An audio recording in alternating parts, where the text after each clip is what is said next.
menyaksikan video penyuluhan anti korupsi. Selamat menyaksikan. Assalamualaikum warahmatullahi wabarakatuh. Perkenalkan, saya Umi Dia Puspitasari dengan NIM PO 5150 12 10 50 dari kelompok 4. Di sini saya akan menjelaskan penyuluhan tentang dampak korupsi dalam berbagai bidang atau sektor. Baiklah, langsung saja saya akan bertanya kepada audiens saya. Pertanyaannya, apakah dampak korupsi dalam bidang atau sektor berdampak negatif terhadap pertumbuhan ekonomi? Tidak.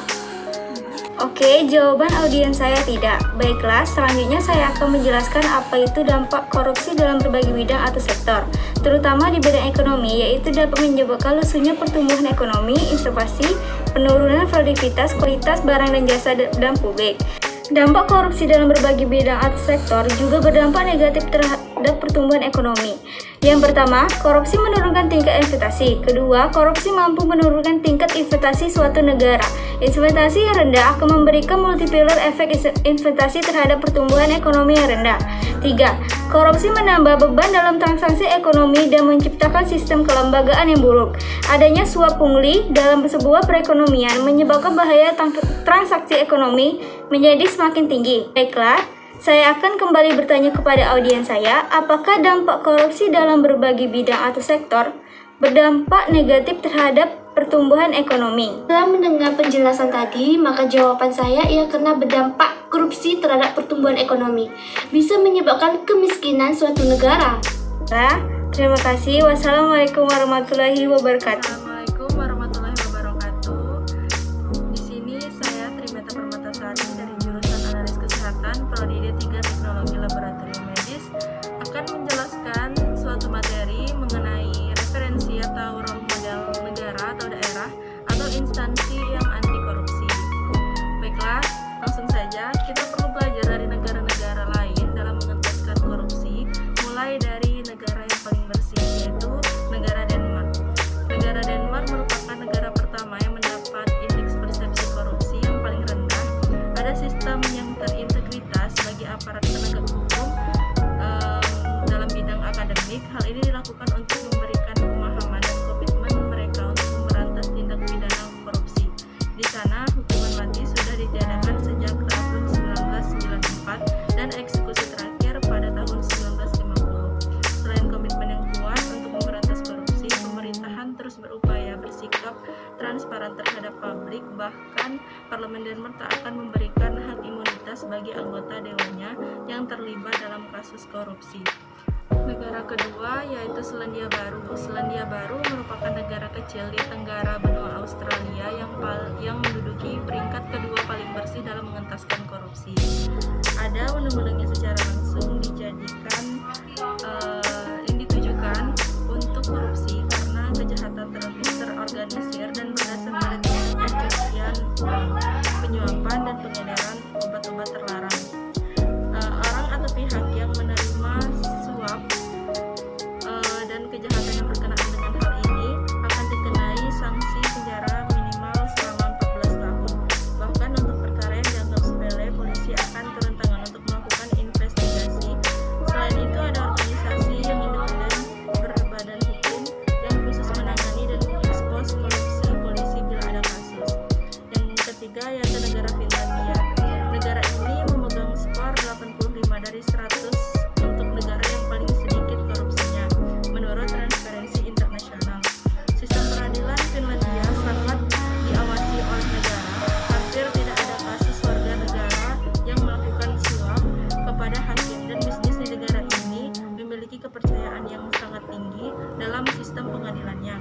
Alasan lainnya yaitu negara ini memiliki kebebasan sejati dalam hal keterbukaan dan penghormatan terhadap media dan jurnalisme. Negara keempat yaitu Singapura. Singapura merupakan negara yang bisa dijadikan model untuk mengekang korupsi. Meski wilayahnya kecil dengan populasi lebih dari 5 juta orang, namun Singapura terkenal bersih dari korupsi. Inilah alasan yang mendasari kasus korupsi lebih mudah diungkap dan ditegakkan. Di sana ada sistem meritokrasi, di mana sistem ini yaitu sistem yang memberikan kesempatan kepada seseorang untuk memimpin berdasarkan kemampuan atau prestasi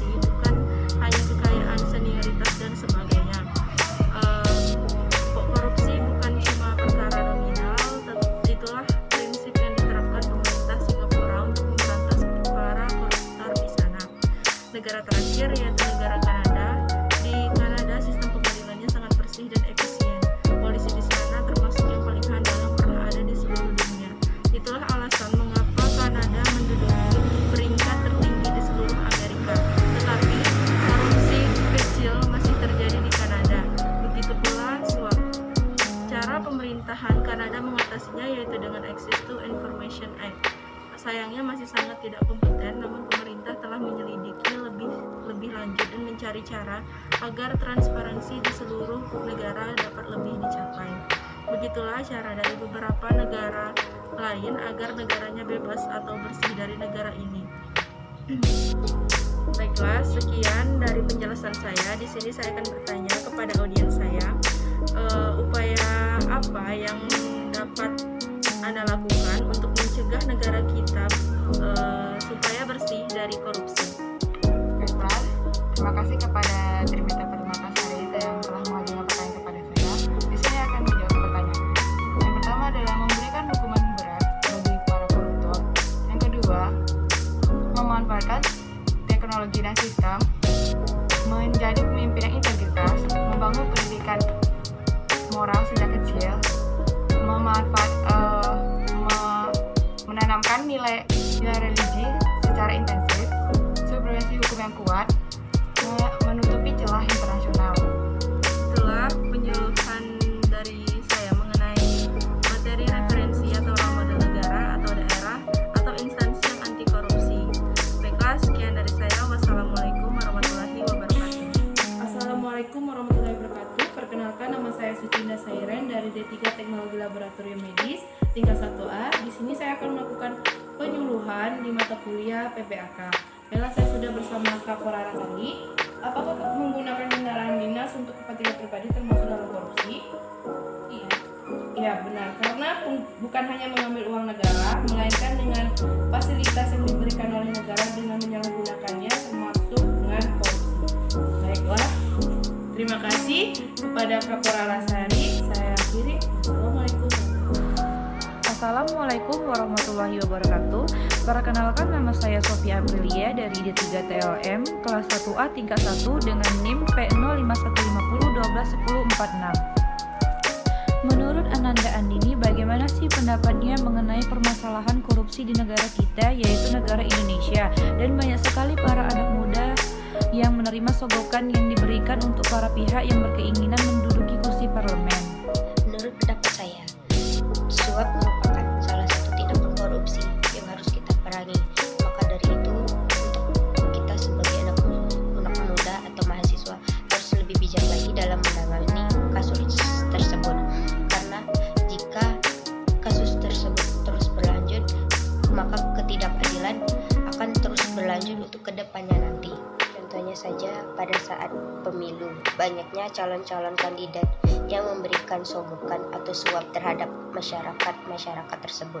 Maka dari itu kita harus menanggapinya dengan lebih bijak lagi, dan menerima atau memberi suap itu bakal terkena hukuman. Baiklah, terima kasih kepada Ananda Andini sudah menjawab pertanyaan saya. Mohon maaf apabila ada salah kata. Wassalamualaikum warahmatullahi wabarakatuh. Assalamualaikum warahmatullahi wabarakatuh. Perkenalkan, nama saya Tina Natalia dari Prodi D3 Teknologi Laboratorium Medis tingkat 1A.